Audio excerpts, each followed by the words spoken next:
In deadlines, Tana Forum stresses justice and jobs as the twin pillars of Africa's peace.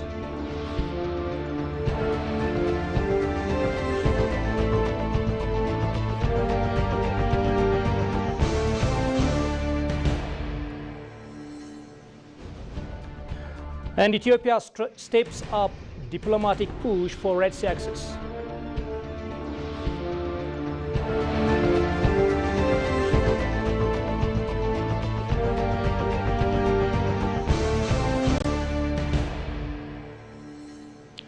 Hello, ladies and gentlemen. This is ABC World, the voice of Pan-Africanism. I'm Santayo Tamrat with the news. Do stay tuned.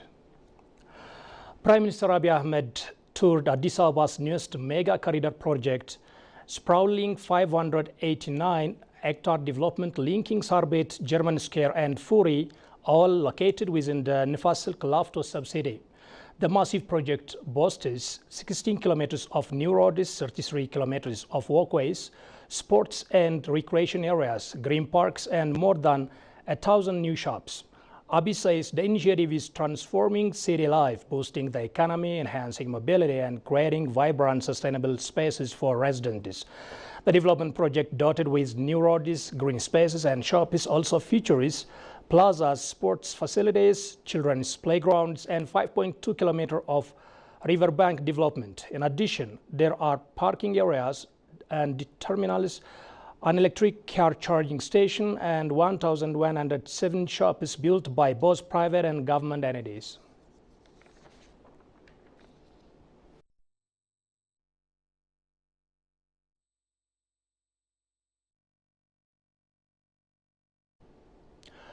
Prime Minister Abiy Ahmed says Ethiopia's past trials have forged its resilience, strengthening the nation's resolve to persevere and deliver results.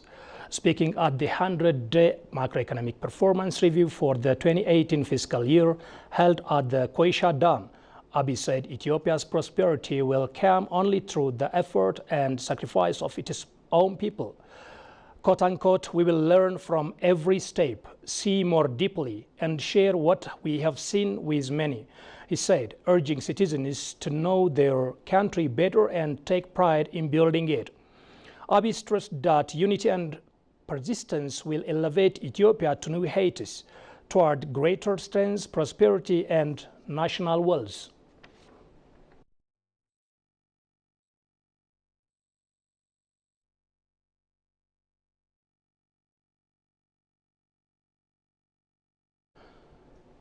Tackling injustice and unemployment is crucial to securing lasting peace in Africa.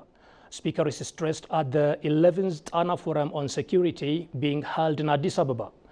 AU Chair Mohammed Ali Yusuf called for action over rhetoric and urged unity to achieve the silencing the guns target by 2030. Ethiopia's Foreign Minister Gideon Timotheus highlighted how national security has driven growth and investment at home. Jerusalem has more on that. A three-day forum themed Africa in an Evolving Global Order is underway from October 24th up to 26, 2025. The forum was opened yesterday in Bahar Dar city, and sideline events and discussions are also continuing here in Addis Ababa. Today in the forum highlights Africa's growing role in the global dynamics, from rising geopolitical competition to renewed multilateral cooperation. It also underscores the call for Africa's solutions to African problems, emphasizing homegrown African-led approach to peace, security and development across the continent. The forum has brought together key figures including African Union Chairperson Mohammed Ali Yusuf, Ethiopia's Foreign Affairs Minister Gideon Timotheus, senior officials, special envoys, diplomats and invited guests. In his opening address, AU Chairperson Mohammed Ali Yusuf urged African nations to move beyond commitments and take concrete actions toward achieving the silencing the guns goal under the AU's Agenda 2063 by the year 2030. Let us remember that joint action to be effective must be developed from a foundation of solid unity built on a strong commitment to shared values. This means that in a changing world, the only bulwark capable of protecting Africa from potential weakening is its unity. a unity forged in solidarity that is also evident in strong actions. Leslie Nazerbo, former Prime Minister of Burkina Faso and acting chairperson of Tana Forum board, highlighted the need to tackle the root cause of insecurity, including injustice and unemployment, to achieve lasting peace and stability across the continent. The time for hesitation is over. The world is moving, and Africa must lead, not follow. The Tana Forum must remain a lighthouse for African-led solutions, a defender of our dignity, and a catalyst of continental ambition. We must address root causes: social exclusion, youth unemployment, and disinformation that erodes national cohesion. On his part, Ethiopia's Minister of Foreign Affairs, Gideon Timotheos, emphasized the importance of the Tana Forum as a platform to address Africa's pressing challenges. He also underscored Ethiopia's experience in ensuring security as a foundation for promoting trade and investment. I will give you a few examples. My favorite example is Ethiopian Airlines, an indigenous local corporation owned and operated completely by Ethiopians, and establishing partnerships in various parts of the continent, adding value and creating wealth as well.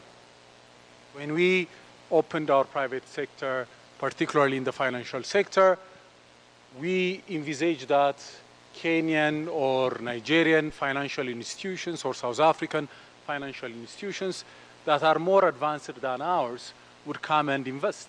We have already experienced in this regard Kenyan telecom operators coming and investing in Ethiopia.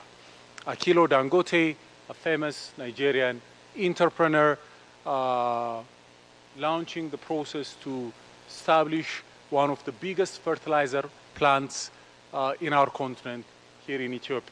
The three-day forum continues tomorrow, focusing on how Africa can leverage its natural resource for industrialization, agricultural transformation, and technological progress, with a special emphasis on empowering African youth in innovation and technology. And in a related development, the Tana High-Level Forum on Security in Africa has once again brought together heads of state, policy makers, and experts to craft African-led responses to the continent's peace and security challenges. The annual gathering serves as a unique platform where leaders engage in frank, forward-looking dialogue on the continent's most pressing issues. Held under the theme Africa in an Evolving Global Order, the forum mirrors the traditional gatherings beneath the baobab tree, a space for open exchange, collaboration, and collective wisdom. Unlike formal summits, Tana offers an informal setting that encourages honest debate, panel discussions, and bilateral talks aimed at generating practical, result-oriented solutions. Speaking to EBC World, Foreign Affairs spokesperson Nabiat Getachew emphasized that the Tana Forum remains a vital space to discuss and shape Africa's peace and security agenda, driven by African voices and leadership. Tigist Sarnesa reports.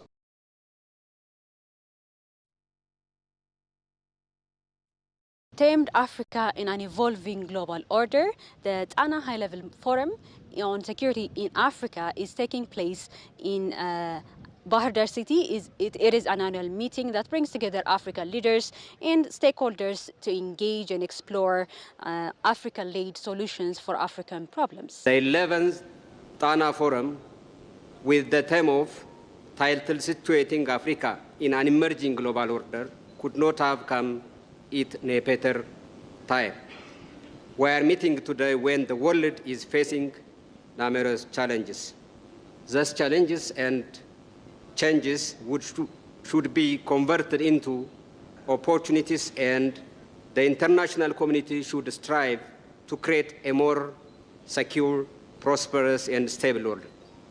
In this context, Multiple senior government officials, including Ethiopian Foreign Affairs Minister Dr. Gideon Timotheos, and other experts and stakeholders are attending this 11th Tana Forum, high-level forum in Bahir Dar city. Tana Forum's main preoccupation is to discuss and to bring out to the fore peace and security issues that beleaguer our continent.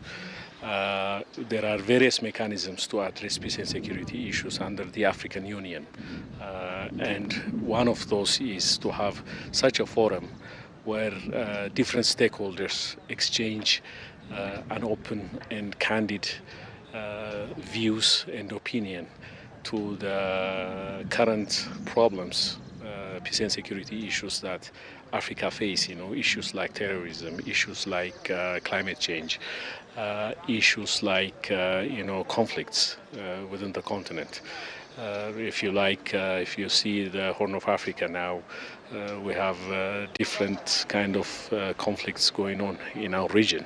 So these people, the policymakers, ministers, scholars, and researchers, will bring in their different points of views to find a solution to these lingering problems in Africa. Okay, so what the forum does is it facilitates conversation inside the room and outside among different partners, international partners, local partners, policymakers, decision makers, as well as academic and civil society organizations. So the main contribution is that it facilitates partnerships between individuals, institutions, and countries that would normally not be possible outside of, informal settings. So there are other platforms where these institutions might interact. They normally are compartmentalized. Academics talk to each other and decision makers remain in their circle. These two circles do not usually combine, or they do not talk to one another. So, and when they do, it usually happens in extremely formal settings where it's very hard to create lasting partnerships. And formats that do not usually encourage candid conversations. So the format that we have, as you might have seen in the morning, we do not have media in the room, which allows people to speak freely, to speak their mind freely. So I think that is the main contribution of the forum. Reporting to ABC World, Tegussar Nisa, Bahir Dar. And finally, Ethiopia is ramping up its diplomatic efforts to regain access to the Red Sea. A move, according to officials, is rooted in peace, partnership, and international law. Since losing its coastline after Eritrean cessation in 1993, the landlocked nation has relied on neighbors for trade routes. Now, Addis Ababa is intensifying efforts to secure its own maritime access, emphasizing that international law upholds the rights of landlocked countries to reach the sea for commerce and development. From regional summits to global forums, Ethiopian diplomats are making their case, stressing that negotiation, not confrontation, is the key to unlocking a shared and stable future. Jerusalem Betsaha again brings you to this special report. Take a look. Ethiopia, a nation that lost its Red Sea access following Eritrea's independence in 1993, continues to pursue legitimate and peaceful means to regain access to the sea. Grounded in international law, which guarantees landlocked countries the right to access the sea and participate in global maritime trade, Ethiopia is seeking mutually beneficial arrangements with neighboring states. Ethiopia's strategic location close to the Red Sea, which links the Mediterranean Sea with the Indian Ocean, the Middle East, the Persian Gulf, and the Far East, makes sea access a national priority. The government emphasized that such efforts are not about conflict, but cooperation and integration within the regional and international system. The Red Sea region is a very critical region for not only Ethiopia and its neighbors, the region around the Horn of Africa and the Red Sea region, but it's critical for global trade and maritime security. So Ethiopia is very proximate to this very critical geopolitical choke point, a choke point that is very critical for around 20% of global trade, particularly oil and natural gas to Europe and North America. So Ethiopia also depends on this trading line for its import-export trade. So, and also, of course, for submarine cables also provide Ethiopia's internet linkage. So Ethiopia's national security and economy heavily depends on activities on the Red Sea area. At the United Nations General Assembly in September 2025, Ethiopian President Haile Selassie reaffirmed the country's stance, calling for equal access to the Red Sea and the Indian Ocean for all states, describing the seas as the common heritage of humanity. He further underscored that maritime insecurity in these waters pose significant security, political and economic concerns for Ethiopia. Maritime insecurity in the Red Sea and the Indian Ocean is a source of great concern for Ethiopia. With over 120 million population and significant maritime trade, Ethiopia entirely depends on the safe, secure maritime activity in the Red Sea and Indian Ocean. This region is threatened by conflicts, piracy, and other illicit activities. Over the years, Ethiopia has played an instrumental role in combating the cause of insecurity. We also continue our efforts to work with other neighbors to contribute on durable basis to ensure peaceful navigation on the high seas. We see a great need to chart a new path for inclusive maritime security engagement with equal participation of countries with stakes on both sides of the Red Sea and Indian Ocean. Ethiopian Prime Minister Abiy Ahmed has also reiterated Ethiopia's commitment to peace and development, stating that while securing a gateway to the sea is inevitable, it must be achieved through dialogue and cooperation. ዛሬ የኛ የሆነውን ቀይ ባህር መልሶ ለመጠየቅ የሚሰጋ የሚጠራጠር ትውልድ መፈጠሩ A generation filled with debt over reclaiming access to the Red Sea reflects a psychological fracture, but Ethiopia can overcome this. We don't believe war or conflict are the answer. For 5 years, we've waited patiently, guided by our belief that peaceful negotiation and international law will open the way. Ethiopia cannot remain a geographical prisoner. We must unite around this shared vision. Ethiopian officials continue to advocate at international forums for sea access through peaceful and diplomatic channels, underscoring that negotiation, not confrontation, is the path forward. That is the news we have for the hour, and a quick reminder of top stories. Tana Forum stresses justice and jobs as the twin pillars of Africa's peace.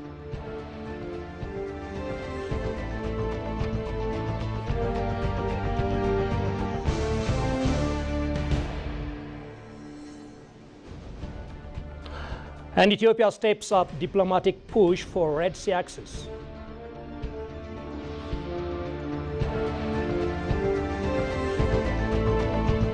Thank you so much for watching us, and see you next time.